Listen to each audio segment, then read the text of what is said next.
सभी साथियों को नमस्कार। कैसे हैं आप सभी? आप सभी के लिए बहुत ही बेहतरीन और शानदार मौका है पीडब्ल्यूडी यानी कि पब्लिक वर्क डिपार्टमेंट में। साथियों, ये जो भर्ती है लगभग 8500 से अधिक पदों पर आपको भर्ती देखने को मौका मिल रहा है। और साथियों, मैं आप सभी को बता दूं, जो हमारी पोस्ट हैं इसमें पीडब्ल्यूडी में काफ़ी सारी पोस्ट हैं, जैसे आप देख सकते हैं, जिसमें पोस्ट नेम है स्टेनोग्राफर, ठीक है, स्टेनोग्राफर, क्लर्क, एमटीएस। लेकिन मैं पहले आपको इस चीज के बारे में बता दूं कि ये पीडब्ल्यूडी होता क्या है।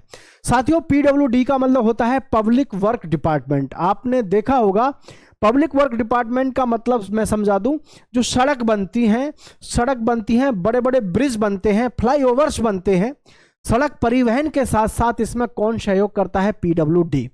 जितने भी ये सरकारी, जो आपने देखा होगा खरंजे बनते हैं, गांव गांव में खरंजे बनते हैं, सड़कें बनती हैं, छोटी मोटी ये जितनी भी नालियां बनती हैं, सबके काम को कौन देखता है? पीडब्ल्यूडी देखता है, पब्लिक वर्क डिपार्टमेंट देखता है ना, यानी कि लोक निर्माण विभाग देखता है। और साथ ही साथ आपने देखा होगा काफी जगह पर लिखा हुआ था है पीडब्ल्यूडी। जैसे रोड का निर्माण हुआ और उस पर एक बोर्ड लगा हुआ होता है तो वहां लिखा होता है पीडब्ल्यूडी, जिसका मतलब होता है पब्लिक वर्क डिपार्टमेंट यानी कि लोक निर्माण विभाग। और ये आपको भी पता है पूरे भारतवर्ष में कहीं ना कहीं हर समय काम चलता रहता है, चाहे सरकारी अस्पताल की बात करें, सरकारी ऑफिस की बात करें, कहीं ना कहीं किसी ना किसी पर काम चलता रहता है। बड़ा नेटवर्क है। आपको मैं ये भी क्लियर कर दूं कि पीडब्ल्यूडी में जो भर्ती होती है, मैं आपको सारी चीजें क्लियर कर दूं।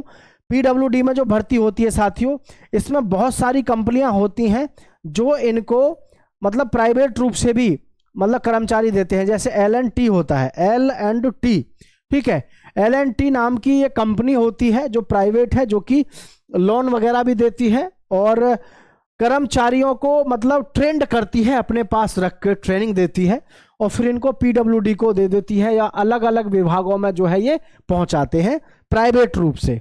तो प्राइवेट रूप से जब वो आते हैं तो वो कहां से आते हैं? जैसे L&T से, या बहुत सारी ऐसी संस्थाएं हैं जो कर्मचारियों को नियुक्त करती हैं, फिर उनको ट्रेनिंग अपने पास से फ्री में कराती हैं, फ्री में ट्रेनिंग करा के फिर उनको पीडब्ल्यूडी में अलग अलग विभागों में भेज देते हैं। लेकिन ये जो नौकरी होती है जो पीडब्ल्यूडी यानी कि डायरेक्ट आपको पीडब्ल्यूडी के तहत मिलती है, ये सरकारी नौकरी होती है, ठीक है। कई बार इनमें भी कॉन्ट्रैक्ट के आधार पर यानी कि आपको संविदा के आधार पर भी रखा जाता है। हालांकि मैं सारी चीजों को आपके लिए मैं क्लियर कर देता हूं, यहां पर थोड़ा सा समय लगेगा, ध्यान से समझ लेना मेरी बात को।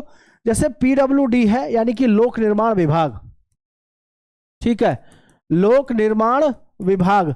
तो ये जो लोक निर्माण विभाग होता है साथियों, इसमें जो भर्ती होती है वो दो तरीके से होती है। एक तो होती है संविदा पर या प्राइवेट तरीके से, एक ही बात है, समझ लेना, संविदा, और एक होती है सरकारी, ठीक है, सरकारी। जितने भी आपने सुने होंगे जूनियर इंजीनियर, ठीक है, जूनियर इंजीनियर हो या सीनियर इंजीनियर हो, ये जो बीटेक, एमटेक, आईआईटी जो किए हुए होते हैं, ये डायरेक्ट आप देखोगे सरकार की तरफ से इनकी भर्ती आती है, सरकार की तरफ से भर्ती होते हैं। लेकिन संविदा पर भी बहुत सारी भर्तियां होती हैं इनके लिए। लेकिन आपको मैं बता दूं, बहुत सारी ऑर्गेनाइजेशंस हैं, प्राइवेट कंपनियां हैं, ठीक है, प्राइवेट कंपनी है जो इनको क्या करती हैं? हायर करके एम्प्लॉयज देती हैं। जैसे कि एक कंपनी का नाम है L&T, मेरी बात को समझना। जैसे ये कंपनी होती है, इसका मुख्य काम क्या होता है L&T का? इसका काम होता है युवाओं को बताना कि भाई 8, 10वीं 12वीं पास युवाओं के लिए बड़ा मौका है, फ्री में आपको ये ट्रेनिंग देते हैं, खाना पीना रहना सब कुछ आपको देते हैं, ठीक है। ये कंपनियां आपको ट्रेनिंग देती हैं 1 महीने की, 2 महीने की, 3 महीने की, जितनी भी इनको जरूरत लगती है, ठीक है।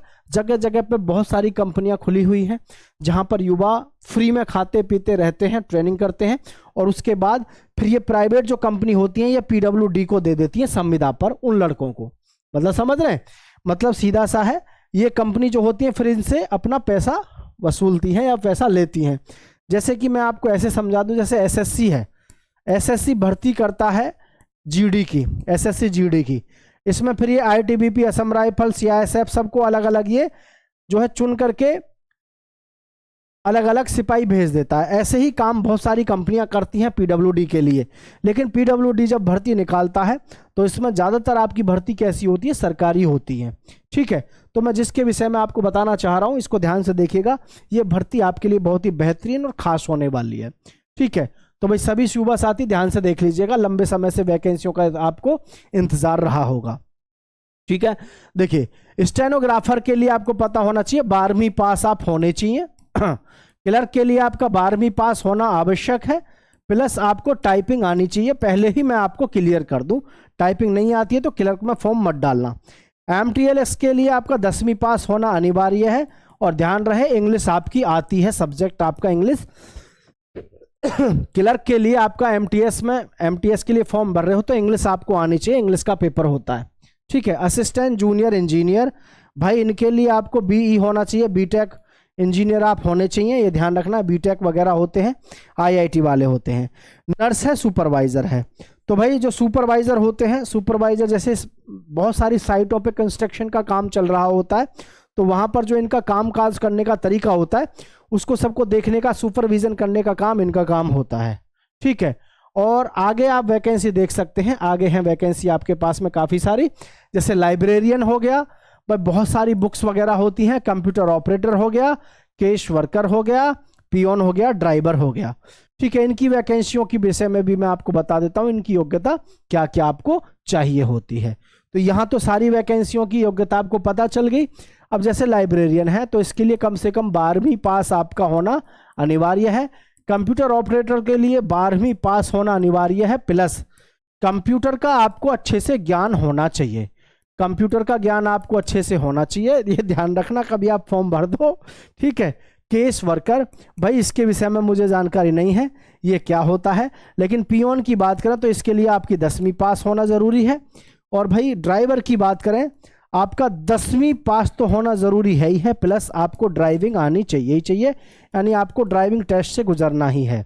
आज की डेट में कोई भी ड्राइवर की भर्ती होगी तो बगैर ड्राइविंग टेस्ट के तो आपका भर्ती होना पॉसिबल नहीं है, तो ये बात ध्यान आपको रखनी है। बात समझ गए? तो सभी साथी इस बात को ध्यान देंगे। 10वीं पास के लिए आपके पास में है मौका, आप बहुत सारी भर्तियों पर, बहुत सारे पदों पर, और जो अगर बीटेक वगैरह हैं, किसी ने इंजीनियरिंग कर रखी है तो उनके लिए भी बड़ी पोस्ट पर आपको भर्ती होने का मौका यहाँ पर मिलता है साथियों। किसी को मतलब कोई डाउट नहीं होना चाहिए, अगर डाउट है तो मुझे ज़रूर बताइएगा आप। ठीक है, तो ये देख सकते हैं। नेक्स्ट मैं आगे करता हूँ तो इन्हें ठीक है, देखिए ध्यान से, यहाँ आगे मैं बताऊं आपको। टोटल वैकेंसी की बात करें तो 8500 टोटल पद हैं। ऑल इंडिया लेवल पे आपको भर्ती होने का मौका मिलता है। और जी उम्र सीमा की बात करें तो 18 साल से 45 वर्ष है, और ये जो है आपकी जनरल और EWS के लिए है। ठीक है, यहीं पर अगर मैं एज की बात करूं, आप सोच रहे होंगे मुस्कुराहट क्यों है, वो इसलिए है कि भैया उम्र पे तो खूब दबा के इसमें छूट है। तो भाई 48 वर्ष किसके लिए रहेगी? OBC के लिए। ठीक है, और जी आपकी 50 वर्ष किसके लिए रहेगी? ये रहेगी आपकी SC और ST के लिए। ठीक है, एक चीज़ और बता दूं मैं आपको, जैसे SC ST के लिए तो है ही है कि ये जो भर्ती होती है ना हमारी इस प्रकार की, जैसे जैसे आप देख रहे हैं, जैसे ऐसी हमारी DDA की भर्ती है जिसके फॉर्म अभी भरे गए। DDA में भी आपकी उम्र कितनी होती है? 18 साल से लेकर के 50 वर्ष तक लेते हैं उसमें। ये जो सेंट्रल गवर्नमेंट की भर्ती होती है, जैसे DDA हो गया, तो इसमें भी आपकी उम्र 18 से 50 साल रहती है। अभी जो फॉर्म भरे गए हैं, लगातार मैं आपको बताता रहा हूँ कि भाई इतनी पद आएंगे माली वगैरह के, तो ये भी भर्ती कुछ ऐसी ही है। इसमें आपको पद जो मिलेंगे ये आपको काफ़ी लंबी उम्र तक आप इसमें फॉर्म भर सकते हैं मतलब। ठीक है, यहाँ आगे हम देखें PWD डिपार्टमेंट रिक्रूटमेंट 2025 की सैलरी, तो भैया 25,000 से शुरू होकर के 60,100 आपके पास में वेतन मिलता है। सरकारी पोस्ट है, सीधी सी बात है। 25,000 तो बेसिक है, जिसको कुल मिलाकर के आपको 60+1000 के आसपास आपको पेमेंट मिलती है। तो फीस की बात करें, कोई फीस आपको अदा करनी नहीं है, किसी भी प्रकार की फीस अदा नहीं करनी है, इसमें कोई सक्शनदेह नहीं है। और कैंडिडेट्स 10वीं पास होना चाहिए, 12वीं होना चाहिए, ग्रेजुएट होना चाहिए।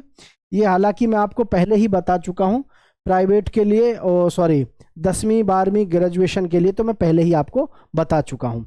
और मैं आपको ये भी बता दूं साथियों, जैसे कि ये हमारे पास में जो वैकेंसी है, इसका जो नोटिफिकेशन है ये आया हुआ है लंबे समय से, और उम्मीद है कि इसके फॉर्म दिसंबर और जनवरी में फॉर्म भरने शुरू हो जाएंगे। तो जिसके लिए आप सभी को बेसब्री से इंतज़ार है, वो क्षण आपके पास में बस आने वाले हैं। तो मैं आप सभी से बस इतना कहूँगा, फिलहाल चैनल को सब्सक्राइब करके रखो, जैसे ही शुरू होता है हम आपके पास में पूरी जानकारी साझा करेंगे।